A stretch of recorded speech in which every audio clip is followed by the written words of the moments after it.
If you're a Gen Z like me, you may remember when your parents in 2008 were a little bit more stressed about finances and maybe they didn't give you all the field trip money you wanted. Well, now, in 2023, we're facing a very similar thing, and it may be even worse, and it's the collapse of Silicon Valley Bank.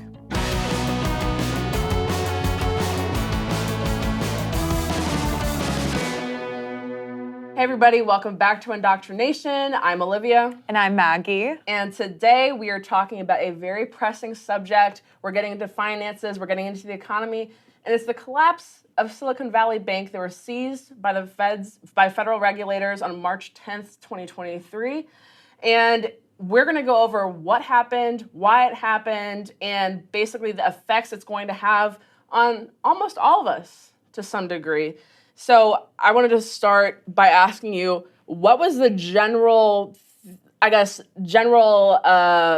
theme you saw online when SVB collapsed? Yeah, so as usual, I found out about the collapse on Twitter.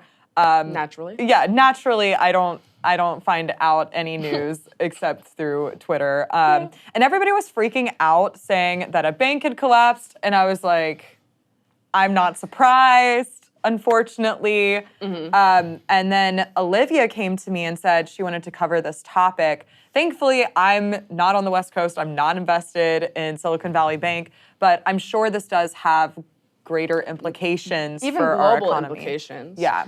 And just to put this in perspective, so Silicon Valley Bank, I'll probably call it SVB for the rest of the episode, but is the second largest bank in U.S. history to collapse. That's crazy. Just that by itself is crazy. And then once you put it in perspective even further, it's the largest since Washington Mutual in 2008. Back during the 2008 recession, the financial crisis, when a lot of our parents, I was 7 at the time, and I just remember it being kind of a tense era, and I didn't even know what was going on, but that's why it was tense. Yeah. My father was a business owner, and what happened on Wall Street kind of trickled down, for lack of a better term, throughout a lot of businesses and a lot of industries. And so it was a bad time. Now we're in 2023, and we don't have the exact same ingredients into the recipe to make an exact replica of the 2008 recession. But right now we have unprecedented inflation, actually higher than ever before. I believe it's a 41-year record. Since 1981, I think, was the last time we had inflation this high relative to the inflation we're seeing today.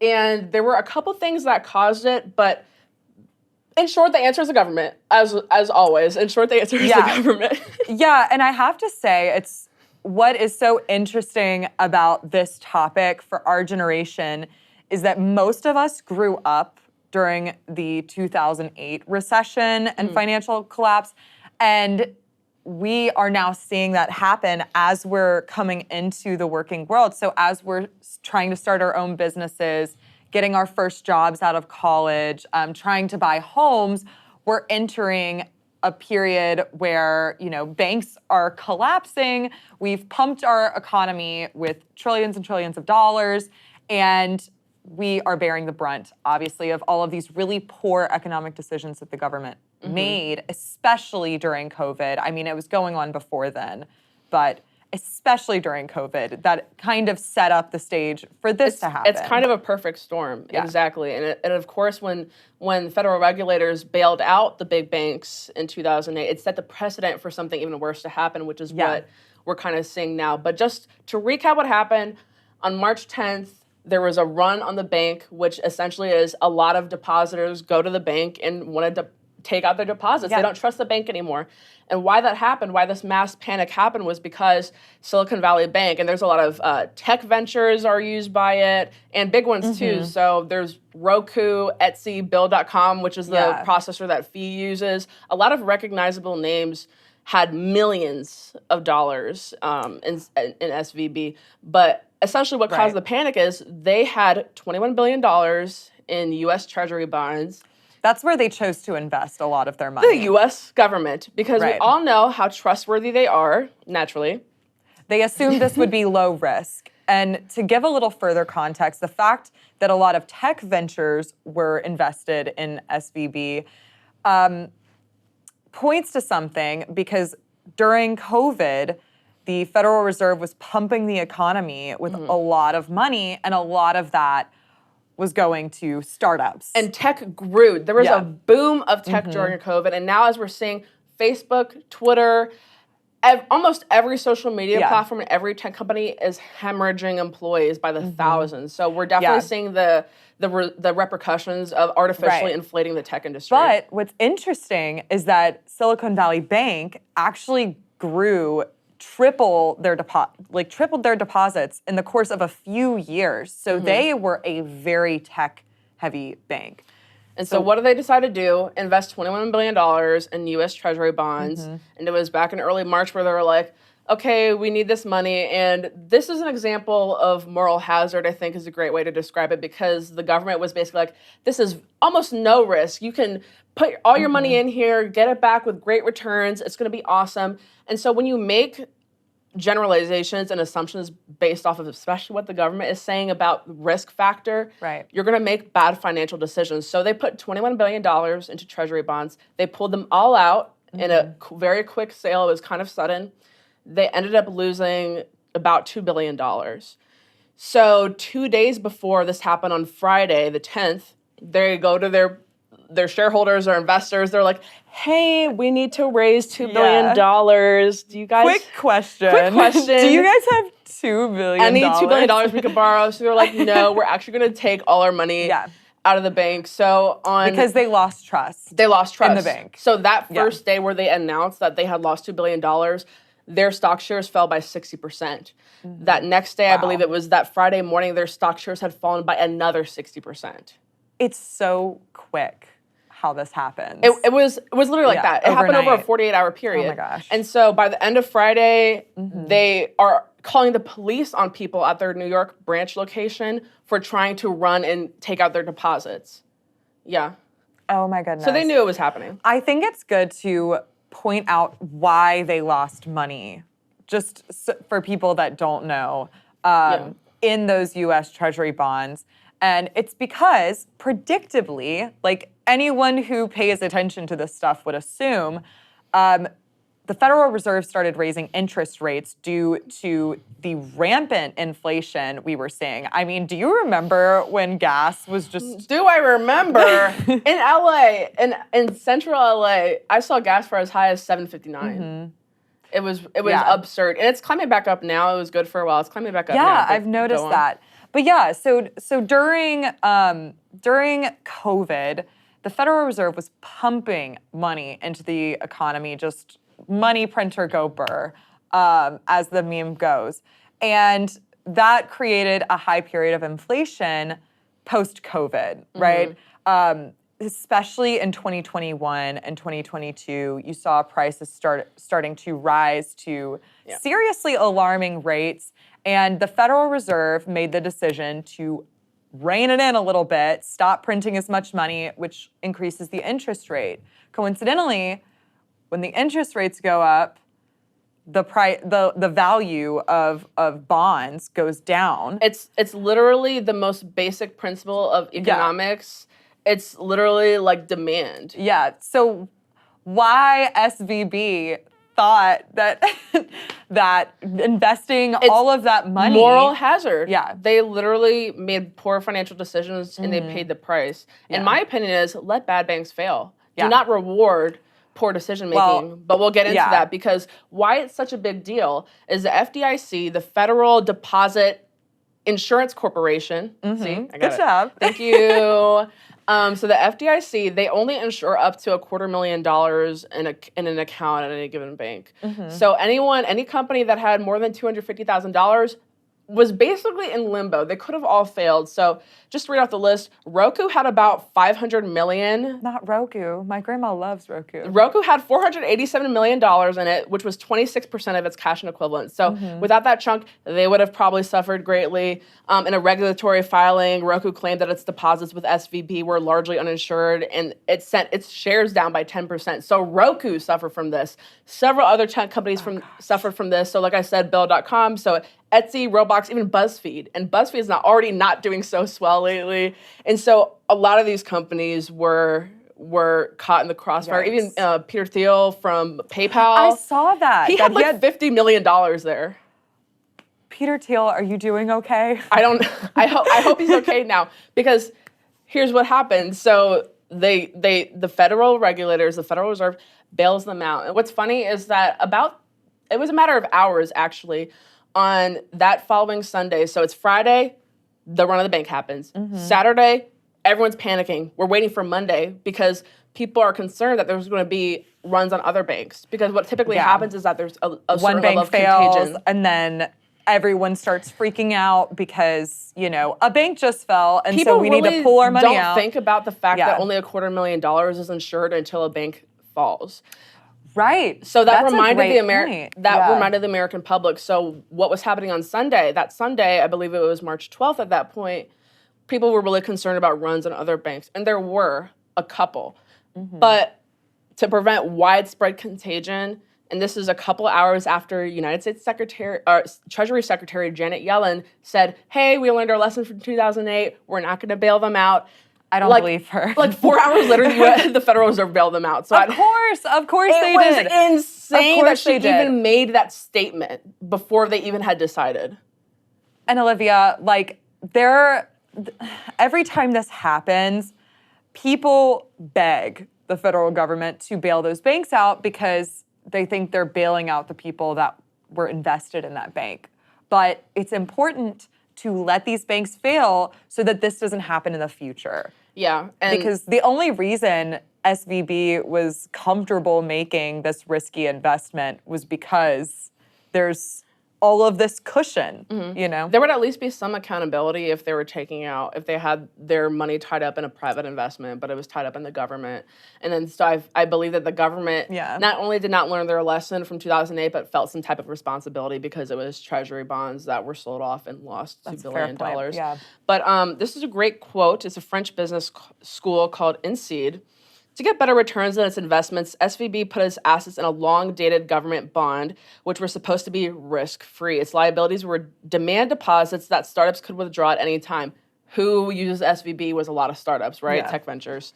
As the Federal Reserve System aggressively raised rates to fight inflation, the long-duration assets lost significant value, whereas the liabilities hardly budged. So this is exactly the problem that is in moral hazard, is you don't know about the Federal Reserve inflation rates. Of course, nobody could have really predicted the pandemic happening. No. But once it started to happen, you could certainly predict that the Federal Reserve was going to use that opportunity to raise inflation rates because of all the lockdowns and because of all the economic damage that the lockdowns and the pandemic caused. So I feel like if they were smart, they would have pulled it out as soon as they caught wind of that, but clearly they didn't. This is a great example. I believe it was actually Dan Sanchez that told me this, but to put it in simple terms, if you give monkeys a banana for every monkey they kill, you can't really be mad when the monkeys all kill each other. Like, you can blame them for killing each other for a bad incentive, but you blame the government in this situation for giving them that incentive to do a risky activity, and that's exactly what happened. Absolutely.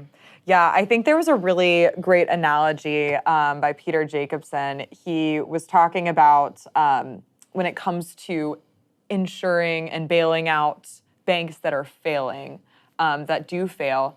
Imagine for a second, I live in Atlanta and people drive like crazy people here. I've noticed that. I've only been here for a week. Okay, it's a little weird. Imagine for a second that the federal government was like, okay, every single dent and ding and problem you have with your car, we're going to pay for. Yay! And I know, right? And I'm sure they could justify it by saying, oh, people need cars to get to work or something. Yeah.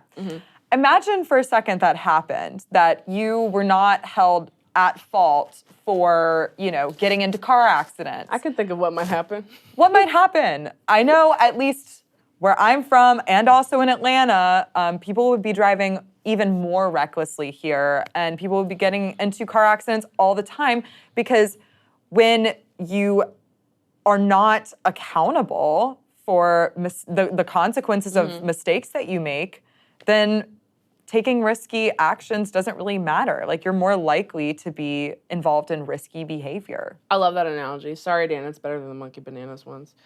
But I like that analogy a lot. And it's kind of the same thing with banks, right? So in 2008, we signaled to banks for the rest of eternity that we were going to take care of their problems. We're going to help y'all out. We're going to bail y'all out. And, there was this narrative I saw mostly on the right, but also on the left, that was like, okay, let them fail. We don't even like the woke tech industry. Like, they were donezo. That's not what it's about, though.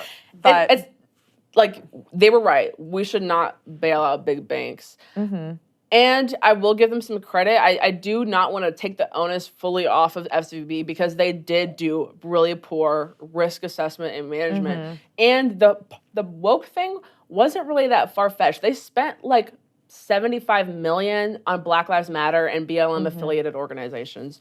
Just in the last couple of years, SVB spent money on a month-long LGBTQ pride campaign and a new resource for LGBTQ youth spearheaded by the head of financial risk management of the UK branch.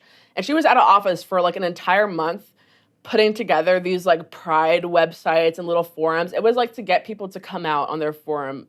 I don't know why SVB had a vested interest in getting people to go on a website and come out that they're gay on the svb.com, but that's what they were spending their money on. Yeah, and this is coming out of the closet on my favorite bank's website. This is the head of financial risk management, okay? She was supposed to be like noticing this. Wait, oh my gosh. This is the UK's head of risk financial management. So was she super well versed on the Federal Reserve inflation rates? Maybe not, but she should have been. Yeah. Because she was in financial risk management.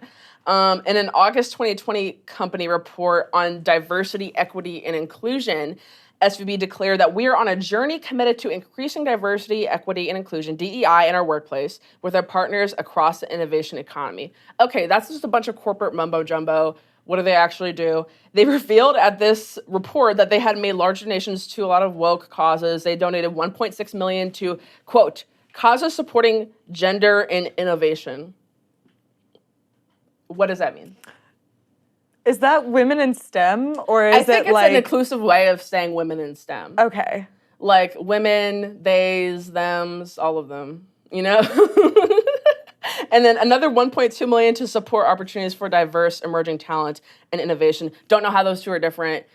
I really couldn't even tell you. But notably, in May of 2021, SVB announced a proposed 5-year, $11.2 billion community benefits plan in collaboration with the Greenlighting Institute, which is a Movement for Black Lives member. The Claremont Institute wrote that that plan includes $75 million in unspecified charitable contributions.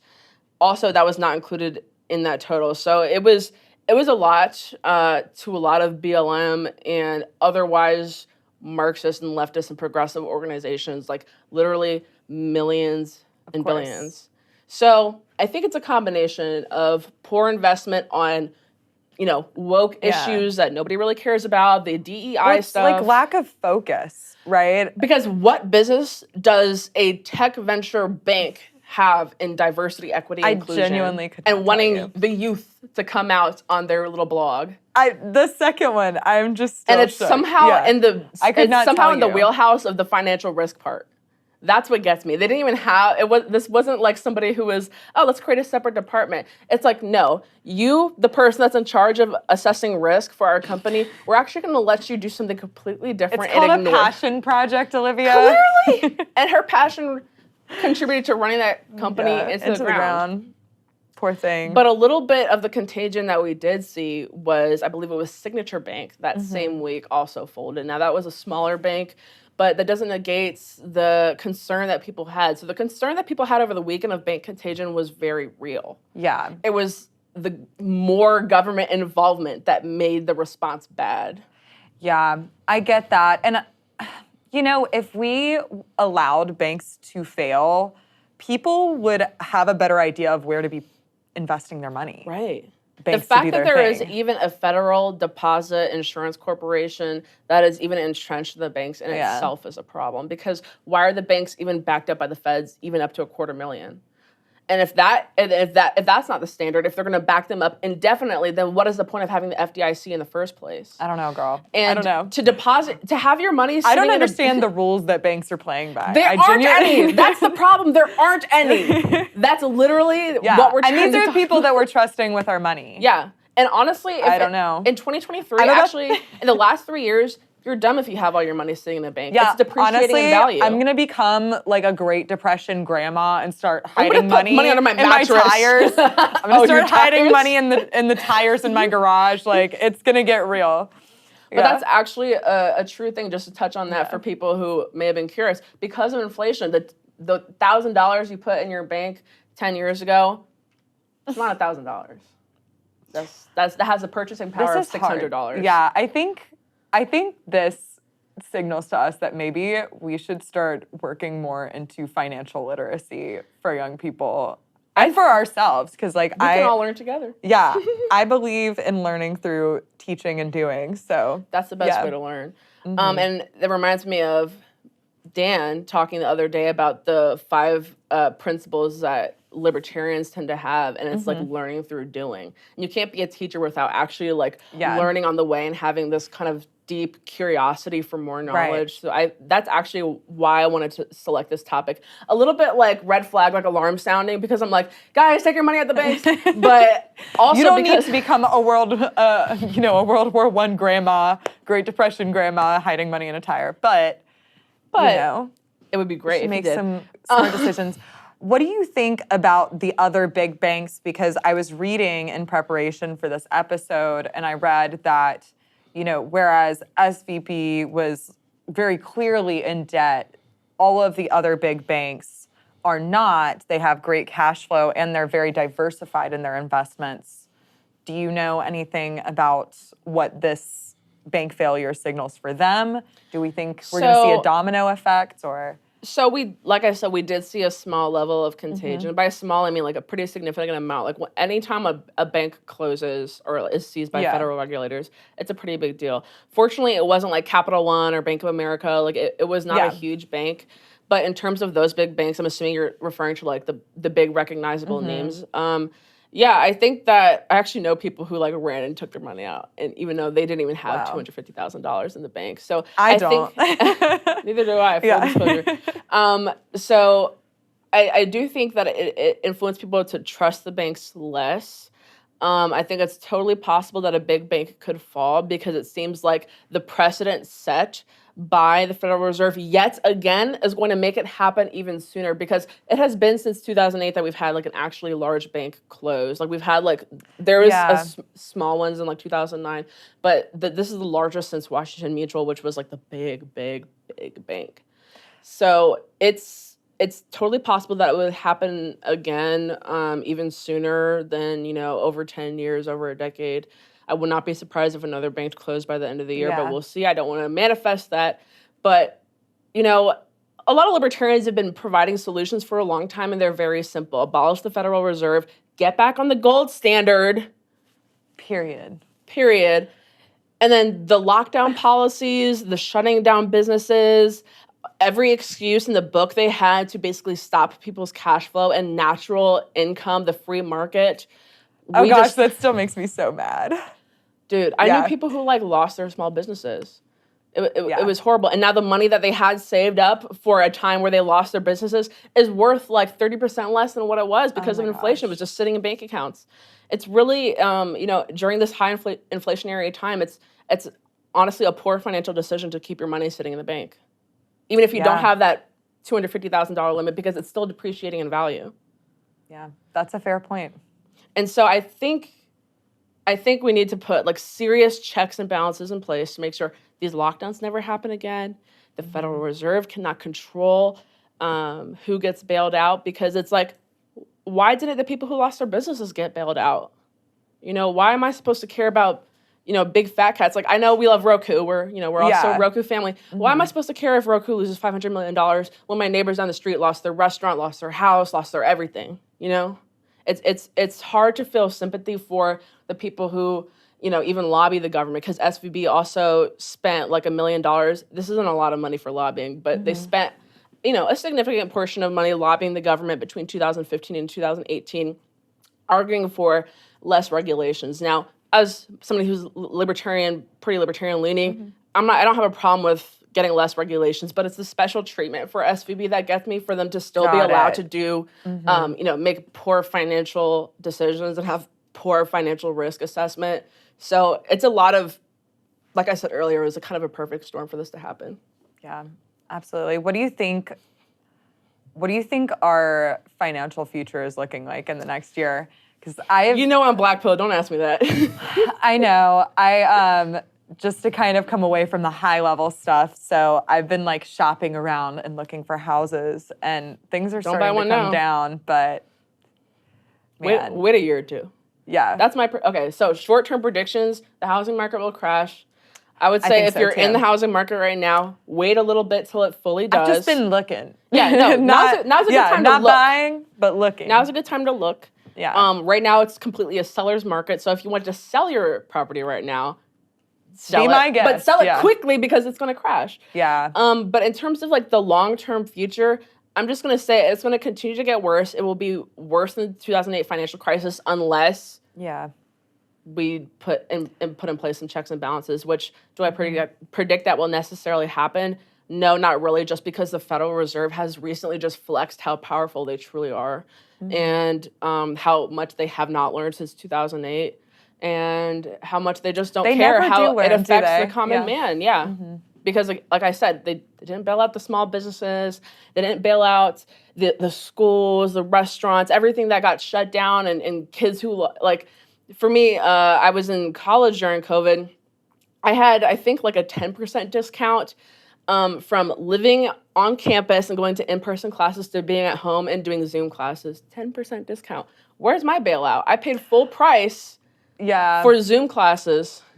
I will be honest though, and you did this, but I fully think people should have just dropped out. During COVID. If I had still been in college and they were trying to make me pay that much for online classes, it was the perfect storm for me to drop out. That's really funny. I tried it for like 2 semesters, and then by the halfway through the second semester, I was like, they're still doing this. And I was an athlete too, and they canceled athletics as well. So I was like, that was really the only reason I was in that school in the first place, was for athletics. So I was like, okay, deuces. Bye. But so I want to ask, just based off of everything, what is your prediction? Because you're usually more white-pilled than me. Are you hopeful? Yeah, I tend to think in terms of, maybe this is selfish, like my generation, like what are we going through? What are we encountering? And like I had mentioned before, we kind of grew up during a recession. I don't know about you, but I had no idea what was going on. I just knew my parents were stressed. Yeah, I just knew everybody was stressed. So I didn't really know what was going on, but it's kind of strange to come out of college into the job market and almost immediately everything gets shut down. Then once things start opening up, we have a high inflationary period. You can't really afford anything. And now me and most of my peers are trying to buy houses for the first time, and that's not happening, or people are buying at really exorbitant rates. I don't understand people who are buying houses right now. I just had to say, wait. That's funny. Be patient. One of my friends just bought a house, like signed the paperwork like 3 weeks ago. I actually had a friend that bought a house like 6 months ago. I was like, why? Yeah, but like in general, I'm not super black-pilled about all of this stuff. I do think we're going to see a correction in the market when it comes to the amount of jobs that are out there.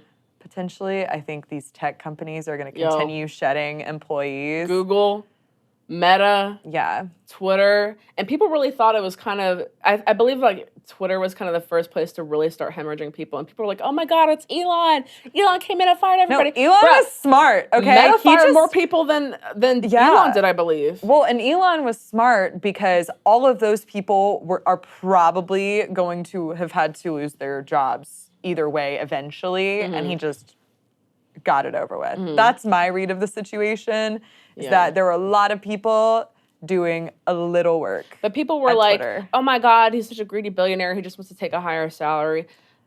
Oh my God, if you really looked at the Twitter files and realized how little work a lot of those, like thousands of those employees were doing, you would have probably done the same thing too. Because it was people, whole departments dedicated to, again, DEI, diversity, equity, inclusion. Girl, and all the stuff that doesn't bring in any money. If you've ever talked to people that have like, I saw this video from someone who had worked at Meta for almost a year, and she was like, yeah, I was in the recruitment department and we weren't expected to recruit another employee for an entire year. And someone asked her, like, okay, what did you do all year? And they were like, we had a lot of meetings. Talking about what? I don't know the jobs they weren't doing, but that's what happens when you're just like pumping cash into an economy. To not hire people. I guess so. I think they hired people to fire people. True. That would be my guess.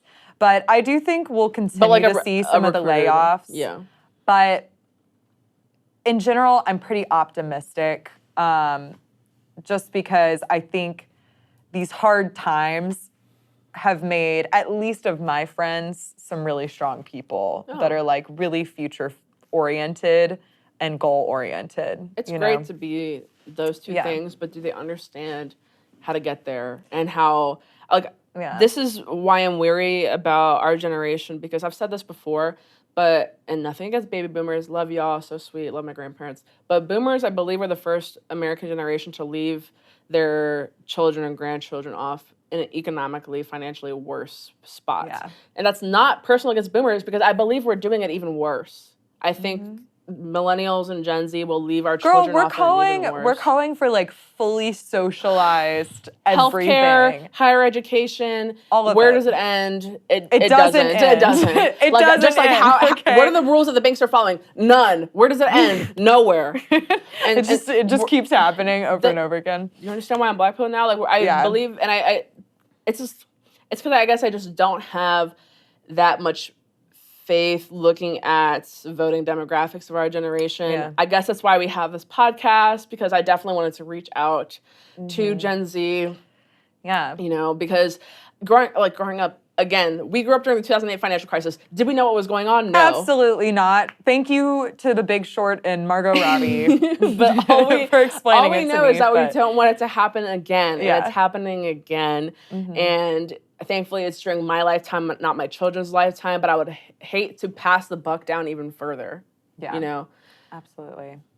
Well, I think that's a great place to wrap. Olivia, where can we find you? I'm at Twitter at Rondeau Olivia. I have the most base economic takes ever. And on Instagram at Rondeau.Olivia. And you can find me on Twitter at Liberty Anders. Make sure to like, subscribe, comment, and hit the bell, and we will see you next week. Bye.